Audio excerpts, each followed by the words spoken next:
Recording by Mike Manalakis. The Eyes of the Panther by Ambrose Bierce. 1. One does not always marry when insane. A man and a woman, nature had done the grouping, sat on a rustic seat in the late afternoon. The man was middle-aged, slender, swarthy, with the expression of a poet and the complexion of a pirate, a man at whom one would look again. The woman was young, blonde, graceful, with something in her figure and movements suggesting the word lithe. She was habited in a gray gown with odd brown markings in the texture. She may have been beautiful, one could not readily say, for her eyes denied attention to all else. They were gray-green, long and narrow, with an expression defying analysis. One could only know that they were disquieting. Cleopatra may have had such eyes. The man and the woman talked. "Yes," said the woman, "I love you, God knows. But marry you, no, I cannot, will not." "Irene, you have said that many times, yet always have denied me a reason. I've a right to know, to understand, to feel, and prove my fortitude if I have it. Give me a reason." "For loving you?" The woman was smiling through her tears and her pallor. That did not stir any sense of humor in the man. "No, there is no reason for that. A reason for not marrying me. I've a right to know. I must know. I will know." He had risen and was standing before her with clenched hands, on his face a frown. It might have been called a scowl. He looked as if he might attempt to learn by strangling her. She smiled no more, merely sat looking up into his face with a fixed, set regard that was utterly without emotion or sentiment. Yet it had something in it that tamed his resentment and made him shiver. "You are determined to have my reason?" she asked in a tone that was entirely mechanical, a tone that might have been her look made audible. "If you please, if I'm not asking too much."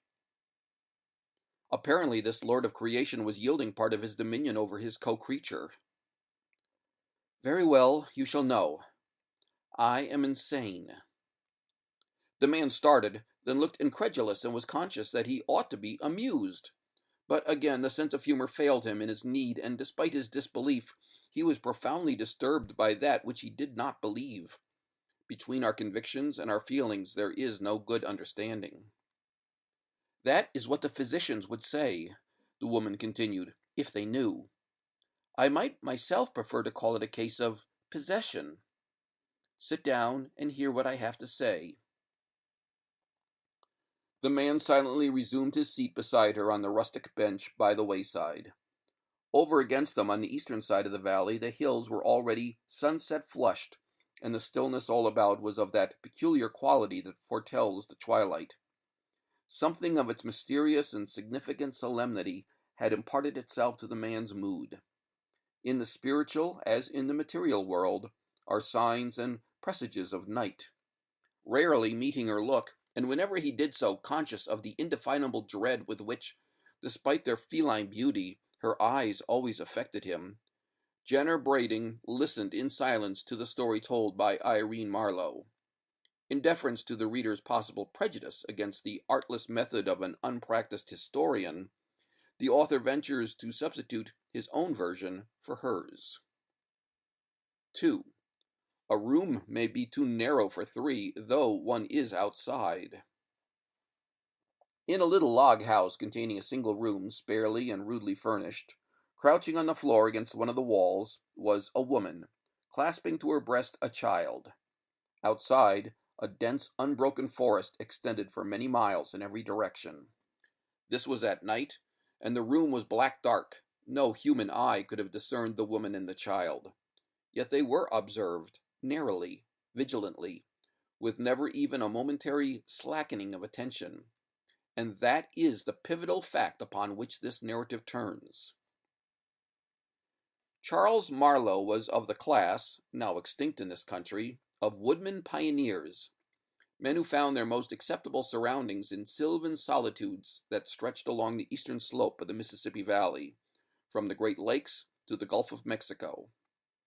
For more than 100 years these men pushed ever westward, generation after generation, with rifle and axe, reclaiming from nature and her savage children here and there an isolated acreage for the plow, no sooner reclaimed than surrendered to their less venturesome but more thrifty successors. At last they burst through the edge of the forest into the open country, and vanished as if they had fallen over a cliff. The woodman pioneers no more. The pioneer of the plains, he whose easy task it was to subdue for occupancy 2/3 of the country in a single generation, is another and inferior creation. With Charles Marlowe in the wilderness, sharing the dangers, hardships, and privations of that strange, unprofitable life, were his wife and child, to whom, in the manner of his class, in which the domestic virtues were a religion, he was passionately attached. The woman was still young enough to be comely, new enough to the awful isolation of her lot to be cheerful. By withholding the large capacity for happiness which the simple satisfactions of the forest life could not have filled, Heaven had dealt honorably with her. In her light household tasks, her child, her husband, and her few foolish books, she found abundant provision for her needs. One morning in midsummer, Marlowe took down his rifle from the wooden hooks on the wall and signified his intention of getting game. "We've meat enough," said the wife. "Please don't go out today. I dreamed last night. Oh, such a dreadful thing. I cannot recollect it, but I'm almost sure that it will come to pass if you go out." It is painful to confess that Marlowe received this solemn statement with less of gravity than was due to the mysterious nature of the calamity foreshadowed. In truth, he laughed. "Try to remember," he said. "Maybe you dreamed that baby had lost the power of speech." The conjecture was obviously suggested by the fact that baby, clinging to the fringe of his hunting coat with all her 10 pudgy thumbs, was at that moment uttering her sense of the situation in a series of exultant goo-goos inspired by sight of her father's raccoon skin cap. The woman yielded. Lacking the gift of humor, she could not hold out against his kindly badinage. So, with a kiss for the mother and a kiss for the child, he left the house and closed the door upon his happiness forever. At nightfall he had not returned. The woman prepared supper and waited. Then she put baby to bed and sang softly to her until she slept. By this time the fire on the hearth, at which she had cooked supper, had burned out, and the room was lighted by a single candle. This she afterward placed in the open window as a sign and welcome to the hunter if he should approach from that side. She had thoughtfully closed and barred the door against such wild animals as might prefer it to an open window. By the habits of beasts of prey in entering a house uninvited, she was not advised, though with true female prevision she may have considered the possibility of their entrance by way of the chimney. As the night wore on, she became not less anxious, but more drowsy, and at last rested her arms upon the bed by the child and her head upon the arms. The candle in the window burned down to the socket, sputtered and flared a moment, and went out unobserved, for the woman slept and dreamed. In her dreams, she sat beside the cradle of a second child. The first one was dead. The father was dead. The home in the forest was lost, and the dwelling in which she lived was unfamiliar. There were heavy oaken doors, always closed, and outside the windows, fastened into the thick stone walls, were iron bars, obviously, so she thought, a provision against Indians. All this she noted with an infinite self-pity, but without surprise, an emotion unknown in dreams. The child in the cradle was invisible under its coverlet, which something impelled her to remove. She did so, disclosing the face of a wild animal. In the shock of this dreadful revelation, the dreamer awoke, trembling in the darkness of her cabin in the wood. As a sense of her actual surroundings came slowly back to her, she felt for the child that was not a dream, and assured herself by its breathing that all was well with it, nor could she forbear to pass a hand lightly across its face. Then, moved by some impulse for which she probably could not have accounted, she rose and took the sleeping babe in her arms, holding it close against her breast. The head of the child's cot was against the wall, to which the woman now turned her back as she stood. Lifting her eyes, she saw two bright objects starring the darkness with a reddish-green glow. She took them to be two coals on the hearth, but with a returning sense of direction came the disquieting consciousness that they were not in that quarter of the room. Moreover, they were too high, being nearly at the level of the eyes, of her own eyes, for these were the eyes of a panther. The beast was at the open window directly opposite and not 5 paces away. Nothing but those terrible eyes was visible, but in the dreadful tumult of her feelings as the situation disclosed itself to her understanding, she somehow knew that the animal was standing on its hinder feet, supporting itself with its paws on the window ledge. That signified a malign interest, not the mere gratification of an indolent curiosity. The consciousness of the attitude was an added horror, accentuating the menace of those awful eyes, in whose steadfast fire her strength and courage were alike consumed. Under their silent questioning she shuddered and turned sick. Her knees failed her, and by degrees, instinctively striving to avoid a sudden movement that might bring the beast upon her, she sank to the floor, crouched against the wall, and tried to shield the babe with her trembling body without withdrawing her gaze from the luminous orbs that were killing her. No thought of her husband came to her in her agony, no hope nor suggestion of rescue or escape. Her capacity for thought and feeling had narrowed to the dimensions of a single emotion: fear of the animal's spring, of the impact of its body, the buffeting of its great arms, the feel of its teeth in her throat, the mangling of her babe. Motionless now and in absolute silence, she awaited her doom, the moments growing to hours, to years, to ages, and still those devilish eyes maintained their watch. Returning to his cabin late at night with a deer on his shoulders, Charles Marlowe tried the door. It did not yield. He knocked. There was no answer. He laid down his deer and went around to the window. As he turned the angle of the building, he fancied he heard a sound as of stealthy footfalls and a rustling in the undergrowth of the forest, but they were too slight for certainty even to his practiced ear. Approaching the window, and to his surprise finding it open, he threw his leg over the sill and entered. All was darkness and silence. He groped his way to the fireplace, struck a match, and lit a candle. Then he looked about. Cowering on the floor against the wall was his wife, clasping his child. As he sprang toward her, she rose and broke into laughter, long, loud, and mechanical, devoid of gladness and devoid of sense, the laughter that is not out of keeping with the clanking of a chain. Hardly knowing what he did, he extended his arms. She laid the babe in them. It was dead, pressed to death in its mother's embrace.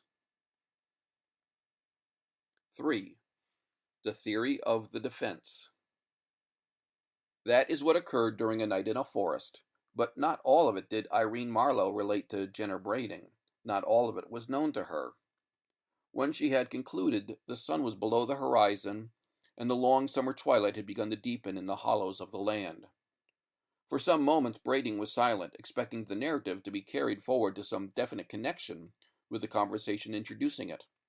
But the narrator was as silent as he, her face averted, her hands clasping and unclasping themselves as they lay in her lap, with a singular suggestion of an activity independent of her will. "It is a terrible story," said Brading at last, "but I do not understand. You call Charles Marlowe father. That I know. That he is old before his time, broken by some great sorrow, I have seen, or thought I saw. But, pardon me, you said that I am insane," said the girl, without a movement of head or body. "But, Irene, you say— Please, dear, do not look away from me. You say that the child was dead, not demented." "Yes, that one. I am the second. I was born 3 months after that night, my mother being mercifully permitted to lay down her life in giving me mine." Brading was again silent. He was a trifle dazed, and could not at once think of the right thing to say. Her face was still turned away. In his embarrassment he reached impulsively toward the hands that lay closing and unclosing in her lap, but something, he could not have said what, restrained him. He then remembered, vaguely, that he had never altogether cared to take her hand. "Is it likely," she resumed, "that a person born under such circumstances is like others, is what you call sane?" Brading did not reply. He was preoccupied with a new thought that was taking shape in his mind. What a scientist would have called an hypothesis, a detective, a theory. It might throw an added light, albeit a lurid one, upon such doubt of her sanity as her own assertion had not dispelled. The country was still new, and outside the villages, sparsely populated. The professional hunter was still a familiar figure, and among his trophies were heads and pelts of the larger kinds of game.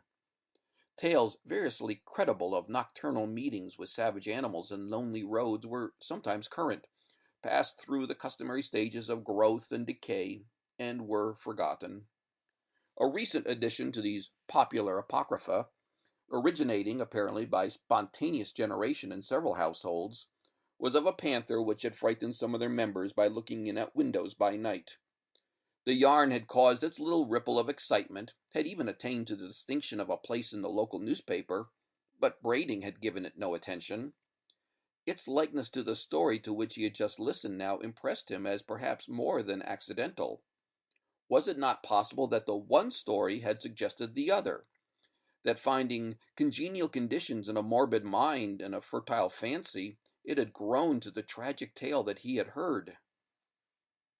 Brading recalled certain circumstances of the girl's history and disposition of which, with love's incuriosity, he had hitherto been heedless, such as her solitary life with her father, at whose house no one apparently was an acceptable visitor, and her strange fear of the night by which those who knew her best accounted for her never being seen after dark. Surely in such a mind imagination once kindled might burn with a lawless flame, penetrating and enveloping the entire structure. That she was mad, though the conviction gave him the acutest pain, he could no longer doubt. She had only mistaken an effect of her mental disorder for its cause, bringing into imaginary relation with her own personality the vagaries of the local myth makers. With some vague intention of testing his new theory, and no very definite notion of how to set about it, he said gravely, but with hesitation, "Irene, dear, tell me. I beg you will not take offense, but tell me." "I have told you," she interrupted, speaking with a passionate earnestness that he had not known her to show. "I have already told you that we cannot marry. Is anything else worth saying?" Before he could stop her, she had sprung from her seat, and without another word or look was gliding away among the trees toward her father's house. Brading had risen to detain her. He stood watching her in silence until she had vanished in the gloom. Suddenly he started as if he had been shot. His face took on an expression of amazement and alarm. In one of the black shadows into which she had disappeared, he had caught a quick, brief glimpse of shining eyes. For an instant he was dazed and irresolute. Then he dashed into the wood after her, shouting, "Irene! Irene! Look out! The panther! The panther!" In a moment he had passed through the fringe of forest into open ground, and saw the girl's gray skirt vanishing into her father's door. No panther was visible. 4. An appeal to the conscience of God. Jenner Brading, attorney at law, lived in a cottage at the edge of the town. Directly behind the dwelling was the forest. Being a bachelor, and therefore by the draconian moral code of the time and place, denied the services of the only species of domestic servant known thereabout, the hired girl, he boarded at the village hotel, where also was his office. The woodside cottage was merely a lodging maintained, at no great cost to be sure, as an evidence of prosperity and respectability. It would hardly do for one to whom the local newspaper had pointed with pride as the foremost jurist of his time to be homeless, albeit he may sometimes have suspected that the words home and house were not strictly synonymous.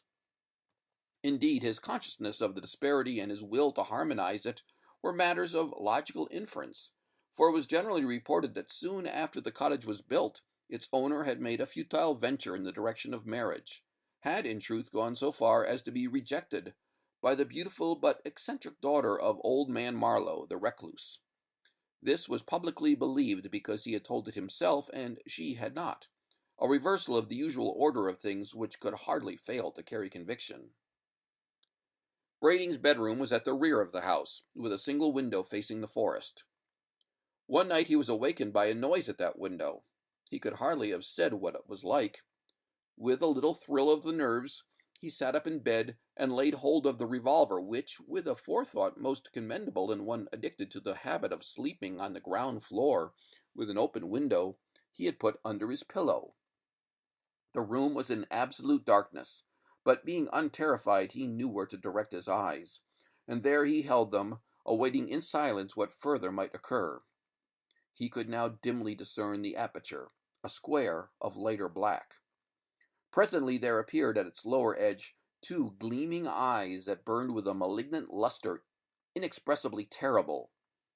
Brading's heart gave a great jump, then seemed to stand still. A chill passed along his spine and through his hair. He felt the blood forsake his cheeks. He could not have cried out, not to save his life, but being a man of courage, he would not, to save his life, have done so if he had been able. Some trepidation his coward body might feel, but his spirit was of sterner stuff. Slowly the shining eyes rose with a steady motion that seemed an approach, and slowly rose Brading's right hand, holding the pistol. He fired. Blinded by the flash and stunned by the report, Brading nevertheless heard, or fancied that he heard, the wild, high scream of the panther, so human in sound, so devilish in suggestion. Leaping from the bed, he hastily clothed himself and, pistol in hand, sprang from the door, meeting 2 or 3 men who came running up from the road. A brief explanation was followed by a cautious search of the house.